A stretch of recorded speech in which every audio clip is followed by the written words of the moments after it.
Hi, Bill. How are you?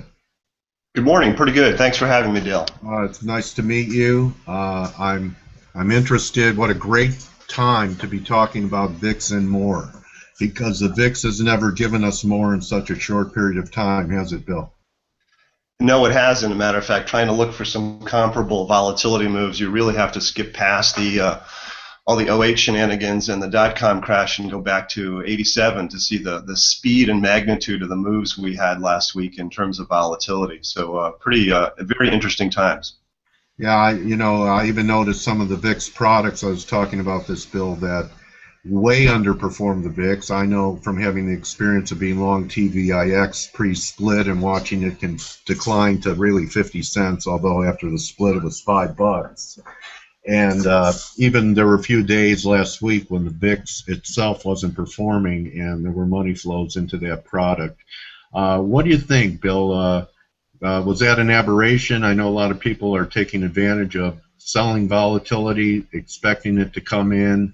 To me, it's a wild-looking chart. To me, it looks like anything can happen. What are your views on the VIX moving forward? And why don't you tell us a little bit about how you got started in the trading business?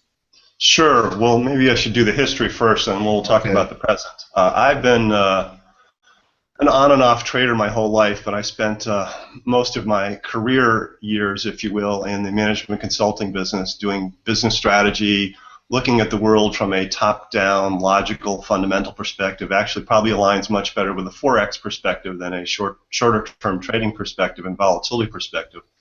But I became a full-time trader in '05, so just a little bit more than a decade ago.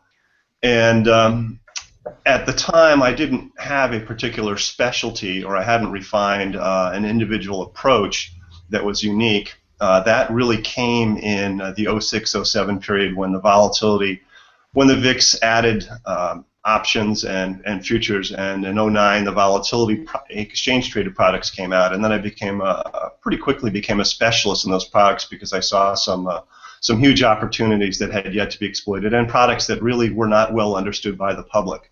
And that provided a significant edge to people who had a better understanding of them earlier in the stages. So that's the quick bio. I traded for myself for quite a few years, and then last year I took the plunge of starting to manage other people's money under an RIA I created called Luby Asset Management. So that sums up the last 10 years or so, and Wow, those part are of great. the trading has been getting rid of that fundamental top-down consulting view and understanding how to look at the market, and mostly in technical and market sentiment terms, which is the focus of a lot of what I do.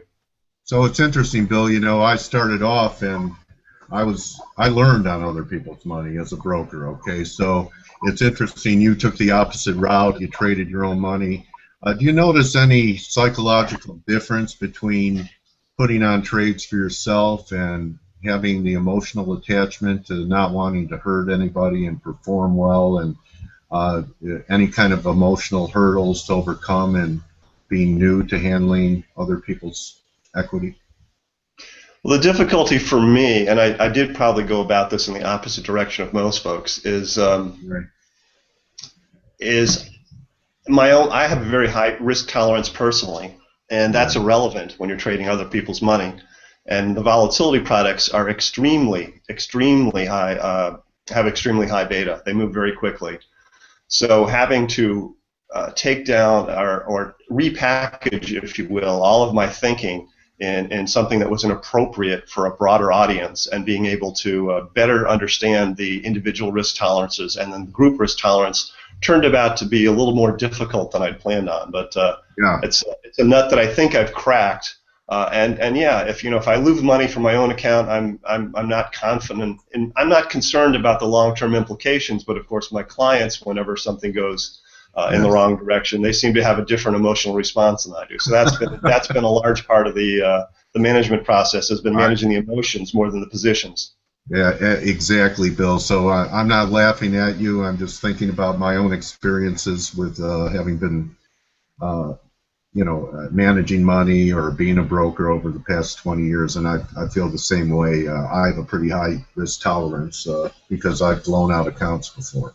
So don't want to do it for anyone else. I could handle the pain. Most other people, it's unimaginable to them. So why don't we get back to the VIX? And your background is great. I mean, Stanford, I hope you have a good year this year in the NCAAs, and then your MBA at Carnegie Mellon, and you've been quoted in every financial periodical out there, Wall Street Journal, Barron's. What are you telling your readers after what happened last week, and what's the significance of the message in the VIX? A lot of people over the last few years have gotten so used to being able to buy every dip and taking no heat and being rewarded upon it. Do you feel that this is a signal of a shift in the dynamic and structure of the market, or was it aberrational? Couple of things. First, one of the beauties of the VIX is that it's pretty easy to predict where it's going to be 10 years from now, 20 years from now, No 5 kidding. years from now. It has a long-term average of 18, median of 18, average of a mean of 20, and you can be pretty sure that no matter where it goes, it's going to end up back there. The question is, how long is it going to take to get there? Unlike individual stocks, commodities, forex, et cetera, where they can just keep trending, and particularly commodities who have that tendency to trend, the VIX is mean reverting. So any time the VIX goes to 53, which it did on Monday, you can be pretty sure that a week from now or 2 weeks from now, it's going to have headed back towards 18. Now, how quickly is one question. The bigger issue is, how do you actually trade that idea? Because you can't trade the VIX. And when you get involved with VIX futures and exchange-traded products, there's some huge issues associated with the term structure and contango and backwardation. I don't know if you want to get into the weeds on that, but that becomes an important determinant of the profitability of the trades. And if you traded TVIX, you know that in the long term, the contango aspect is more important than which direction the VIX moves. So the time frame is huge. The mean reversion component is important, and understanding the term structure is also key. All that is independent of actually what happens to the VIX in some cases. We've had the VIX go down 2 days in a row, and the VIX futures go up 2 days in a row. So that's confused people as well. It's one of the most complicated. Products I've ever seen. What made you gravitate to something that very few can grasp, and it would take a lot of time and a lot of screen time for them to get it, rather than other instruments that are a little bit more forward. This is definitely complex, so probably because of the complexity, there are a lot of opportunities that set up in it because most don't understand. Well, that's exactly how I saw it. When the product came out, I had already been studying the VIX. I've been using it as a signal for trading things like S&P straddles, which are essentially volatility products, and I've been trading VIX options and other products. I've been trading a lot of options generally, so I'm fairly familiar with implied volatility, and then essentially the VIX is the implied volatility in options terms of the S&P 500. So when these products came out, I read the prospectus, and I was surprised really at some of the things that were happening underneath the hood. And because the volume was not that high at the time, the institutional investors, I believe, and the products didn't have a track record, stayed away from them. So the market was largely a retail market that was uninformed. And I had a blog and I had a newsletter, and I could tell from the questions I was getting that people didn't understand the products, that they were tied to the VIX futures. They couldn't figure out why they were going up when they were and probably going down when they were. So it was pretty obvious to me that there was a huge opportunity. And frankly, I'm a professional, Bill, and I don't get it. Okay, that's you're on. So and to this day, that's the case with many professionals, even those that are familiar with options or the trade, the SPX on a regular basis. Yeah, because it reminded me, Bill. I don't know, maybe in the last 6-7 months, people were saying the same thing they said about gold in 2000. They said gold was archaic, it didn't work. And what I was hearing up until a few weeks ago is the VIX is broken. And obviously, it's not broken. So it's still there. It's dramatic. It's volatile. I was taught the markets bottom in silence, which the VIX kind of did range-wise, and top in violence, and we definitely had some violence here. So does the violence continue, Bill? And I have noticed, and you probably can confirm it, the option volume on the VIX itself is huge now, isn't it? Yes. Well, in terms of the VIX goes through various regimes. We have high volatility environments, we have low volatility environments, and we have things that are happening fundamentally. And one of the huge influences on the VIX is just the liquidity in the system. So the extent which central banks are making money available, whether it's the Fed or the ECB or China or elsewhere. And when you had the Fed with the various QE programs and low interest rates, you had this global liquidity, and particularly in the U.S., that made it easy to keep a lid on volatility for the last couple of years. Now, as the Fed pulls back, that liquidity is not well. It's going to dry up to some extent, and you're already seeing the buy and the dip mentality being questioned. And, well, it sure dried up last Monday morning. Don't you think? I mean, structurally, circuit breakers, whatever, there were stocks that had prints 20% lower on the day before they recovered. And before this, people were already talking about liquidity issues in the treasuries. I mean, that's been bandied about in the press for a while. I think Monday was a pretty startling example of perhaps there are liquidity issues coming into equities the way they move. That was a pretty dramatic move.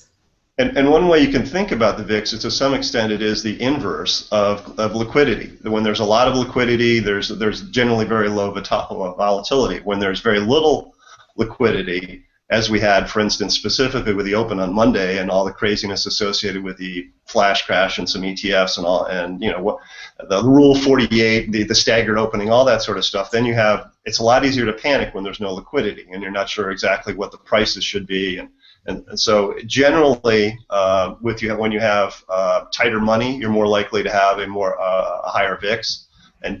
But in the short term, and that's from a macroeconomic policy perspective. But from a short term, if there are liquidity issues that are related to exchanges or products or whatever the case may be, that's also where you're going to see generally a spike in volatility as well. Okay, so being a professional who doesn't understand VIX, I was looking for a retest of 31, which was last October's high in the VIX, and the low was about 1830 last October when we spiked, and I was surprised. I thought for it to get to 50 or so, we'd be trading under last year's low. So again, I'm using price targets for trying to predict the VIX, and it wasn't accurate doing it that way because it overexceeded my expectations. And we haven't even seen it. Say, for example, we're bouncing from here, and it turns out to be just a bounce, and there's another retest or even another wave down.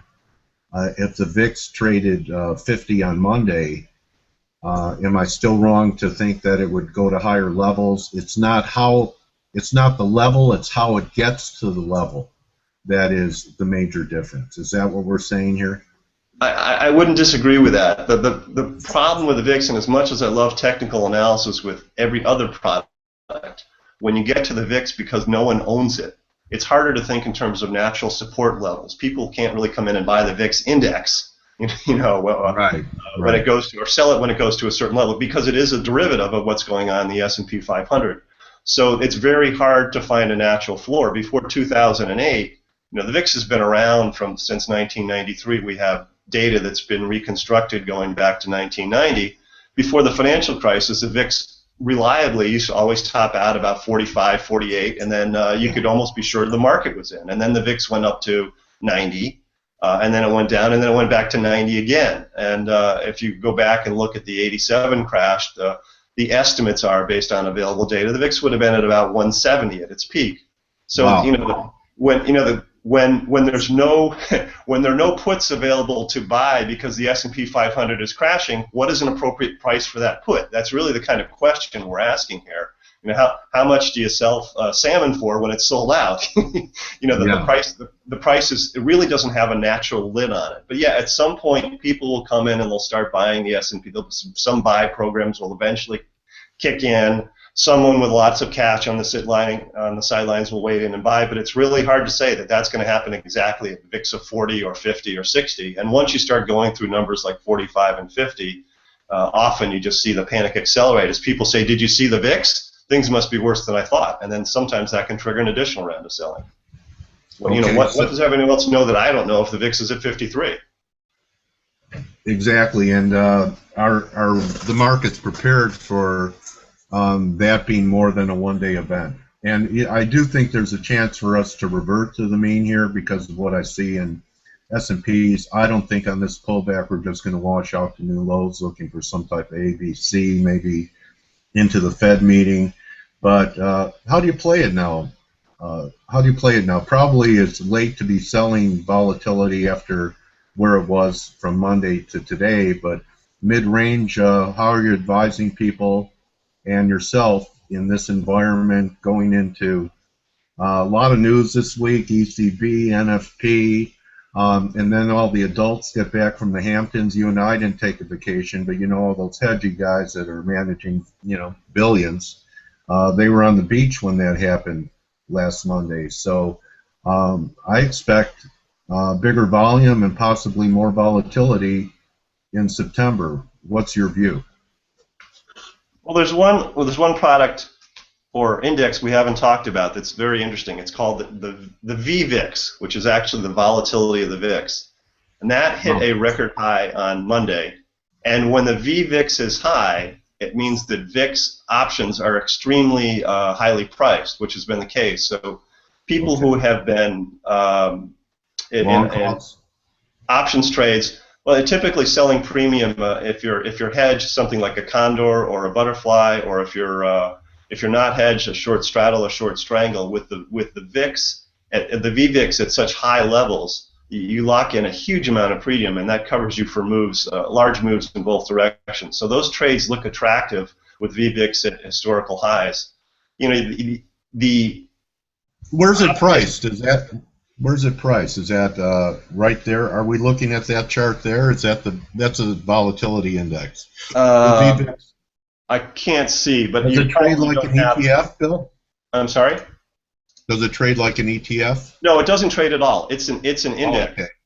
I see. So what it's saying is it's telling you how high priced the VIX options are. And right now the VVIX is at let's see. I'm using a different laptop than I normally use here. 125. 125. Not off the top of my head is probably 98, 99th percentile kind of levels. So the VIX options, even though the market has at least found a temporary bottom and started to bounce, and some of this volatility appears to be receding, the options are extremely expensive. As typically happens when the market panics, it takes a lot longer to unpanic, and people are still unsettled, and they're still overpaying for options. So the VIX options are an excellent short play at this point if you're just looking to capture some premium. Now, if you're looking to fade the VIX directionally, this is where you get into issues with the term structure, because the first couple of months are in backwardation. So if you want the VIX to go higher and you want to trade something like TVIX that you mentioned earlier, VXX, you actually have a tailwind now from the term structure, which you only get maybe 15–20% of the time. So this is one of the few times it's actually not costing you money to have a long volatility position in exchange traded products. When the term structure flattens and goes back into contango, that's generally a more favorable time to be short volatility, and that hasn't happened yet. It may happen this week. It may take a while for that to happen, but that's part of the mean reversion process, is the VIX term structure, the VIX futures term structure, more accurately, getting back into its normal contango state. Okay, so we're in backwardation. That means front month at a premium to backs, right? Same as in commodity. Correct. And in the case so of these near-term demand, and down the road, not as much. Right.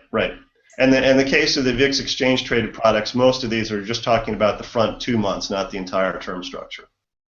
Okay, so I learned something. Next time I'm tempted to buy TVIX, I'm going to pay attention to that. So I was just trading it as a chart. So would you, if they took volatility back in, and we reverted back to the mean, and I'm thinking that might happen maybe prior to the Fed, would you be looking for potential bullish positions in the VIX for us to possibly have a retest of what happened last Monday? One pattern that has historically been quite tradable has been in the 3 or 4 days running up to a FOMC meeting, particularly one where there's a lot of anxiety, and there have been a lot of those lately, and I'm sure September will be one, that during those periods in anticipation, the VIX usually drifts higher. Okay, so people buying insurance in front of the Fed. Exactly, and if you get ahead of that insurance maybe a week ago, sometimes you can ride that VIX wave into the meeting, but typically the VIX falls pretty dramatically on the heels of that announcement. So if that's a position you're looking to take, you might want to get out of that before the announcement, the policy statement. Or what do I know? What do I know, Bill? But I'm looking for some type of pullback to your mean, regression to the mean, and then I think there's another wave. So I'll be looking and emailing and Skyping you to see if I'm thinking correctly when we get there. Huh? Maybe it's time for me to go on vacation then. Yeah, you know, I wouldn't leave. I think that September, October is going to be compressed. We've had so much action, really lack of volatility, that in my view it's just begun. I just can't see this being a one-off. How about you? Well, no, I can't. And of course we've been talking about the VIX, but for your audience, which is focused on Forex, you know that the currents, and I assume they are, I'm making assumptions here, that's our that the current volatility has been extremely high going back to the Swiss National Bank and various other things that have happened this year. And commodity volatility has been extremely high in oil, and really the VIX and U.S. equity volatility has been an island, and only recently has volatility in emerging markets started to spill over to the U.S. So I would argue the volatility has been high all year. It's just that the VIX had been isolated from that until recently. Right. It's like we were in a bubble with the rest of the world in a semi-panic mode. Especially it took the shoe in China to drop. So are you holistic and you pay attention to currency movements, and do you believe that the dollar is a linchpin to all of this? I pay attention to the currencies and the commodities and the bonds. I generally don't trade them. But I do like to have a sense, because volatility tends to flow from asset class to asset class, or sometimes from sector to sector or geography to geography. I do like to have a somewhat holistic view of what's going on in the world, even if it means I'm only trading in one specific asset class and focusing on one product category. I do like to have a sense, even if I don't understand the intricacies of Greek parliamentary law, what's going on in the country. Or understand the Chinese manufacturing reporting data system, have a sense of what's going on in that part of the world as well. Okay, Bill. So you're at Luby Asset Management. Are you what people call a RIA, registered investment advisor? That's correct. Okay, so it's not a hedge fund, and this is for people that they place their retirement income and so forth. You manage it on a fee basis. What's your minimum account that you accept? Well, I do two different things. So the minimum account I accept is $250,000, and I trade. I run 4 strategies, 2 of which are relatively low volatility growth and income strategies that I run for my clients that have a reasonably high allocation to alternative assets, which makes them a little different. The other 2 strategies I run, which I do run with performance fees, more like a hedge fund type environment, are volatility strategies, a dynamic volatility strategy and a hedge volatility strategy that trade a lot of the products I've been trading for the last decade, the VIX options, the VIX ETPs, and similar type products. And you offer a newsletter. Any way people could check out your newsletters that you publish to stay in touch with you and consider you down the road? Sure, you can Google VIX and More or go to vixandmore.blogspot.com. That's a blog where I was once extremely active posting. Now I'm less active, but there you can get information on a newsletter, a weekly newsletter that I send out that talks a lot about the volatility space and the VIX products with a with a global multi-asset class approach, I might add. So that's really the hub where you can find what I'm doing in terms of writing, where I've written columns elsewhere, where I've done interviews, and that sort of thing. I try and post most of that stuff up on the blog at Vix and More. Well, Bill, I want to thank you for your time and coming to edify our community about a product that I think is going to become more and more prevalent.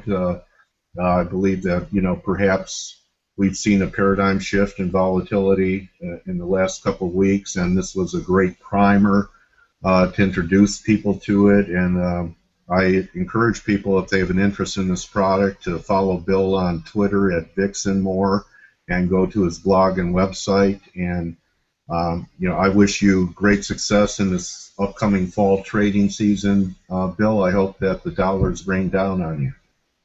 Thanks, I appreciate it, Dale. And I would say that lots of times when people see a lot of volatility, they get scared. I would say when people get scared, that's when the big opportunities are often created. So in volatility, there's opportunity. Yeah, buy when the blood's on the street and there was at least a transfusion or two needed for the market, right? There you go. Okay, Bart. Thank you very much, Bill. Nice meeting you, and perhaps we could do this again down the road. Thanks, I'd love to. My pleasure. All right. Good hunting, Bill.